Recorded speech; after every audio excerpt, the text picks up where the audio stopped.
제 아내가 여성학자이기도 하고요. 또 제가 딸만 셋이라서 제가 17대 국회에 들어갔을 때 초대 여성부 장관을 지냈던 한명숙 전 총리가 저를 그러니까 성인지적 감수성이 뛰어난 국회의원으로 추천을 해주셨던 적이 있었습니다. 우선 가족 구성에서부터 저는 뭐 그런 문제에 대한 의식을 일찌감치 가질 수밖에 없었다고 생각하는데 여성이라는 이유로 성소수자라는 이유로 차별받는 일은 없어야 된다고 생각합니다. 저는 한 가지 예를 말씀드리면 제가 17대 국회의원 당시에 저는 교육위에 있었기 때문에 여성 교장 교관 비율이 그 당시에 굉장히 낮았습니다. 그래서 저는 그것을 여성 교장 교관 비율을 높이기 위한 노력을 제가 4년 내내 국정감사 때마다 요구하고 구체적인 통계치를 제시하고 해서 그 이후 상당한 시간이 흘러서 지금은 여성 교장 교관 비율이 굉장히 높아졌던 성공 사례가 있습니다. 마찬가지로 21대 국회에 들어가서도 제 전문 영역인 교육뿐만이 아니라 다른 영역에서도 유리천장을 없애고 여성들이 차별받는 일이 없도록 해나가는 일에 앞장서겠다 이런 말씀드리겠습니다.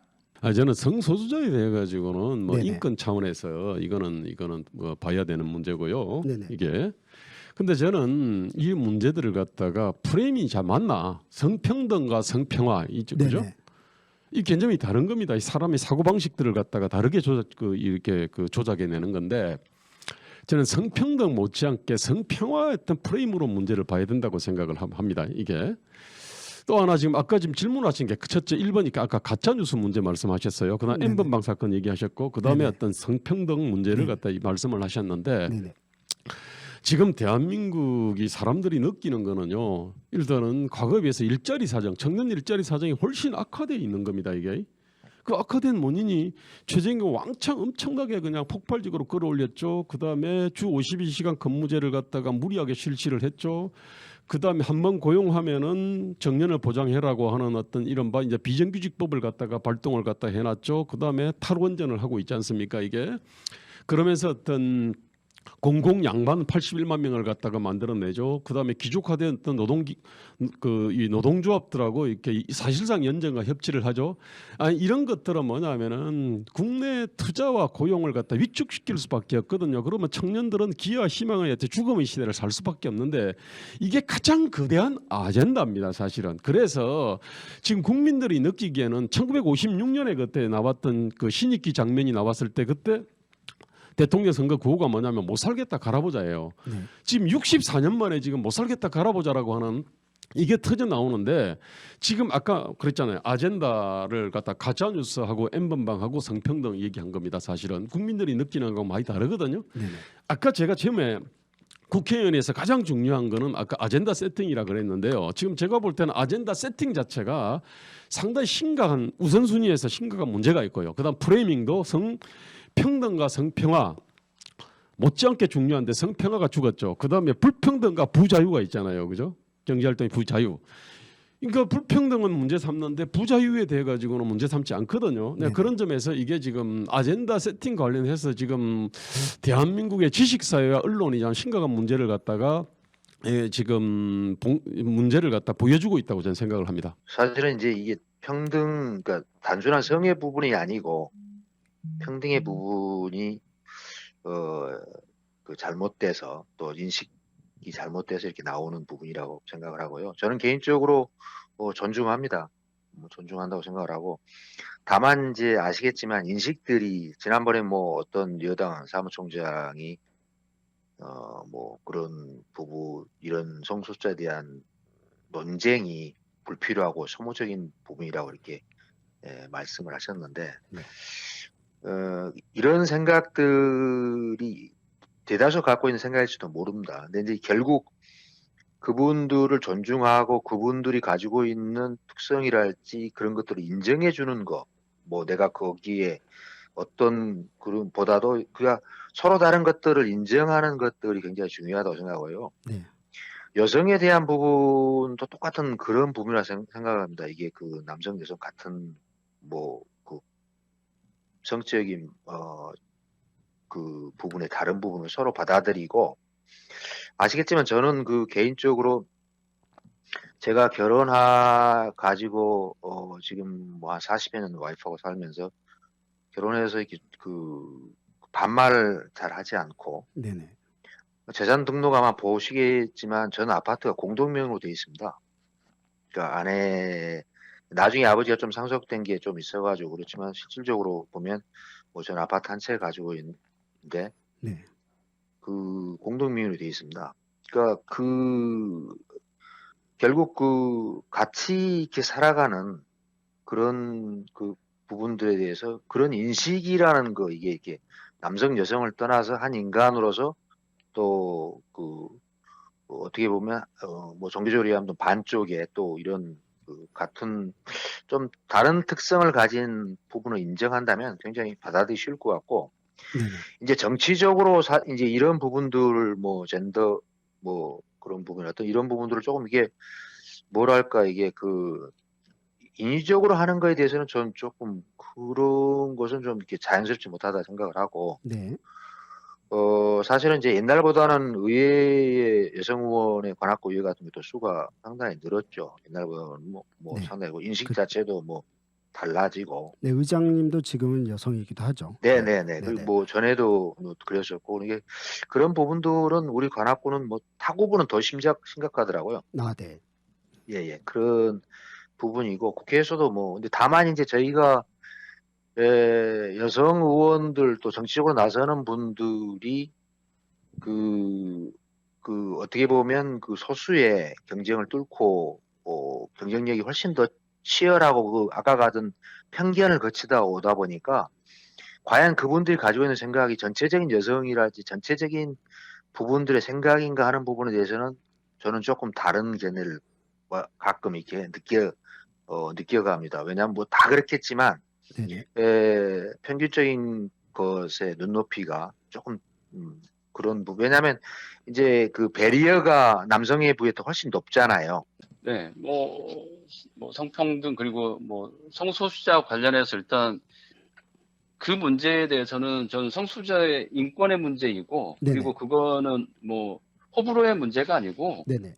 그러니까 그거를 뭐 해라 마라 강요할 수 있는 문제는 아니라고 봐요. 그러니까 네. 성소수자 그리고 소수자들이 갖고 있는 당사자들의 인권의 문제이기 때문에 그것들에 대해서 차이를 인정하면 되는 것뿐이지 네네. 거기에 대해서 본인의 입장을 가지고 맞다 틀리다라는 문제로 접근하면 결국은 차별하게 되고 혐오하게 된다고 봐요. 네네. 그래서 차이가 있는 거에 대해서 인정하고 존중하는 게 1차적으로 저는 필요하다. 그리고 인권의 문제로 접근하는 게 필요하다고 보고요. 네네.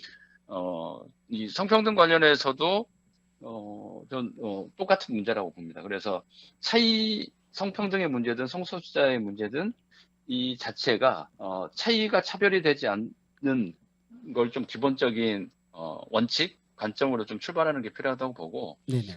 국회나 이제 정치권에서 이제 그러면 이 성평등 그리고 성소수자 관련해서는 좀 어떻게 할 거냐 이 문제에 대해서는 여러 차례 뭐 저희 뭐 특히 이제 당에서도 다양한 뭐 정책이나 입장들을 쭉 냈었는데 최근에는 그 문제는 좀 많이 나오는 것 같아요. 그러니까 의회든 그러니까 해외 사례들도 있듯이 의회든 약간 이 다수의 좀 대의 체계들을 구성하게 됐을 때 남녀 동수제 문제든지 이 문제에 대해서 좀 전향적으로 접근할 필요가 있다. 네. 그리고 추진할 필요가 있다고 보고 단순히 지금 기존에 해왔던 할당을 늘리는 방식 이것들도 저는 조금 더 계속 확대돼야 된다고 보지만 네네. 좀 근본적으로 본다면 지금 뭐 국무위원회 장관의 뭐 몇 프로가 갔네 이렇게 쭉 하듯이 네네. 아예 이 시기는 총선 그리고 향후 다음 대선을 거치면서 우리 사회도 남녀동수제나 여러 가지 좀 전향적으로 접근하는 게 되지 않을까 싶고 네네.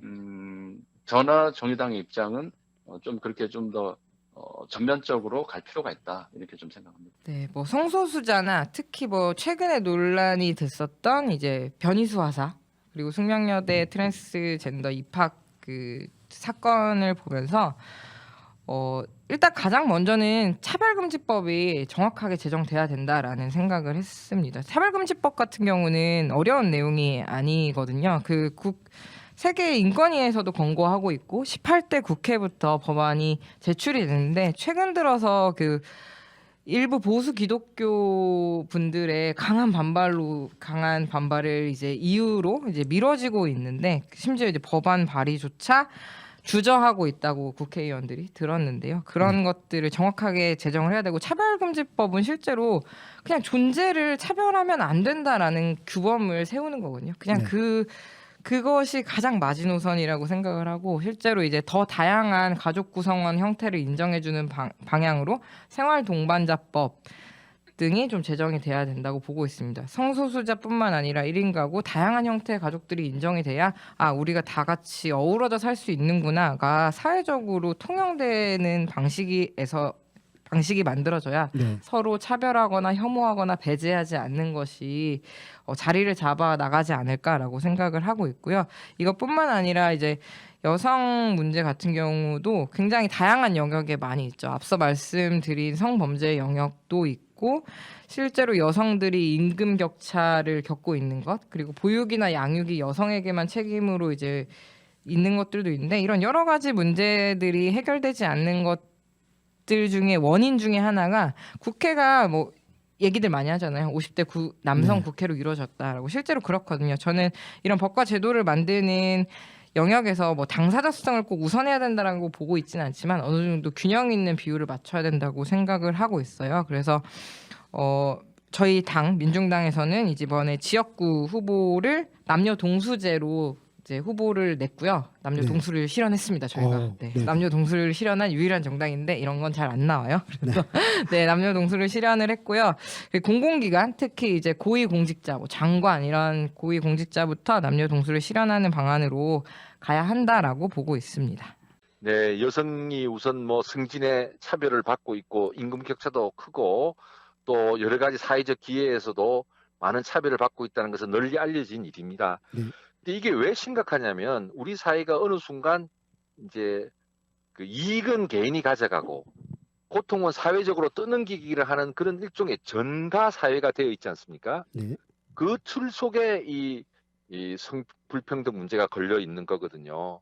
그런 측면에서 우리 사회 전체의 평등 구조를 높이기 위한 노력을 함께 해야 되고 두 번째로 그냥은 잘 해결이 안 되지 않습니까? 네네. 그래서 어퍼머티브 액션이라 그러지 않습니까? 어떤 적극적인 치유 정책이죠. 그러니까 할당제라든가 인센티브 제도라든가 네. 그러니까 여성의 그런 기회의 확대, 임금 격차의 축소, 또 여러 가지 출산과 양육 부담은 사회적으로 그 비용을 감당을 해서 개인 부담이 덜 되게 하는 이런 이제 노력들이 꾸준히 강화되는 것이 저는 성평등을 실현해 나가는 데 있어서 굉장히 중요하다 이렇게 생각하고 특히 주요한 정책 결정을 하는 자리에 이제는 여성들을 차별할 이유가 없어요. 네.